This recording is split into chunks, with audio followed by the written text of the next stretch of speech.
Gràcies. Nosaltres pensem que s'ha fet un autèntic esforç de formulació d'aquesta proposta.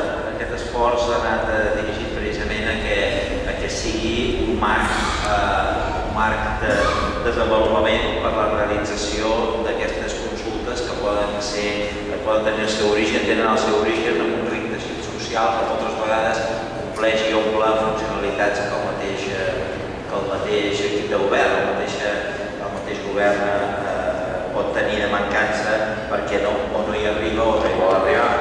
En aquest cas concret està clar que a més hi ha una motivació darrere, és inevitable, o sigui, qualsevol plataforma que està constituïda per alguna cosa té una motivació darrere, per tant, podria ser o seria bastant esotèric el pensar que hi ha unes determinades entitats que es mullen perquè s'aprovi un cert marc de regulació d'aquestes activitats, d'aquestes consultes, i no tingués alguna idea darrere. Seria bastant un contrasentit. Jo crec que s'ha fet un esforç important per definir un marc, que després aquests ciutadans decideixen utilitzar-lo